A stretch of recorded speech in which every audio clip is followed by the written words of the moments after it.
You are the best provider I've ever had, and you are the worst provider I've ever had. What does that really mean? Let's discuss that today. So this is something I hear all the time, or even any provider will hear all the time, that either you're the best they've ever had or you're the worst they've ever had. More times than not, we'll hear the best part.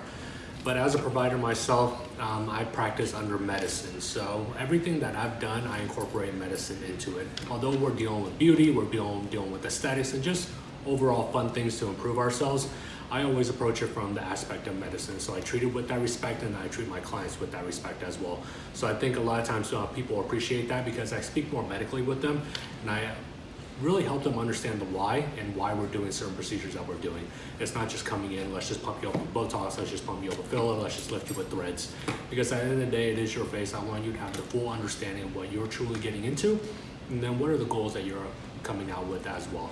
So the reason I'm bringing this up is it's a couple things that I've heard recently is I'll do lips on someone, they're like, oh my God, this is the best lips I've ever done. Or I'll do a thread procedure and be like, you're honestly the best I've ever had. On the flip side, I've had bad reviews just like everyone else, and I have to understand why we get those bad reviews. But let's just talk about, for simplicity, Botox, right? And someone will say, this is the best Botox treatment I've ever had. Well, am I the first one you've ever had? Or am I the sixth provider you've ever had? Because one of the complaints that I'll hear is, it didn't work for me. Or the provider gave me a spot eye, or they dropped my brow. And my very first question is, did you ever go back to that provider? And they're like, no, because I didn't even want to deal with it. And if we backtrack to when I talked about let's treat it as if medicine, if you were sick and you went to your primary care provider and they gave you a prescription of something, whether it's antibiotics, cough medication, and it didn't work, did you switch doctors and go to somewhere else? Or did you go back and say, hey, this didn't work, why didn't it work, and what else can we do? Think about it from that standpoint. If we think about it from a beauty standpoint, the analogy I use is if you're a female and you have that stylist, why do you keep going to that stylist? Because they've built a rapport with you over time. They understand what you're looking to do, they understand your goals. Now, if you went to a stylist and they messed you up and you went somewhere else, they may do the exact same thing that just happened to you now. So take for Botox, for example, again. If you anatomically have a low brow or you anatomically have weaker muscles all throughout and a provider doesn't see that, the next provider may make the exact same mistake that just happened to you. And by the lottery system, finally, maybe you might find that provider that doesn't make that mistake on the fifth try. But medicine isn't perfect. It's a liquid state. So we always think that we know best, but in the end, we're putting in what we assume is going to be best for you under the research that's been made, under years of experience that we've gained. A provider that you feel like made the mistake and have that understanding. Is this something that was truly an error, or is this something that can happen with medication? So that's one reason why you may think your provider is the best, or why you may think your provider was the worst. Second piece is, let's talk about fillers.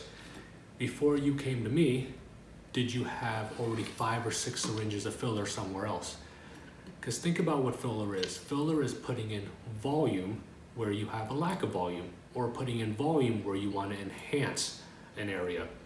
So let's take that example again. You went to the previous provider, you spent thousands and thousands of dollars to get 5, 6, 7, 8 syringes of filler, and you may have seen a little bit of correction. You come to me, I put in that 8th filler, that 9th filler, and all of a sudden, boom, you're like, oh my God, you did all this miracle with only 2 fillers when the previous provider put in a dozen fillers in me. Well, think about it. They had to get you through all those steps, all that progression to finally get you to almost your goal. And then my 2 fillers is what put you over. So those are some of the quick tidbits that I found this week in regards to why people would say you're the best provider or why you're the worst provider. So when you go into an aesthetic treatment, really have those things in the back of your mind as to, am I really here with the best person I've ever had, or am I really here with the worst person I've ever had? And the big takeaway is always have a follow-up.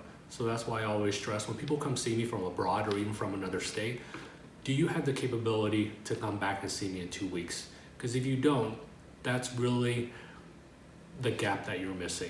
So have that follow-up with your provider, whether it's good, whether it's bad, give yourself that availability, okay? So that's the takeaway for today as to good and bad providers. So if you like this, Leave a comment below as to why you like it. Also leave a comment on what other things you would like to see procedure-wise, or what other things you want me to help answer as well. So reach out to us on Instagram. You can email us. You can also text us as well. And then remember to give it a thumbs up and follow this channel for exciting new stuff. Talk to you guys later.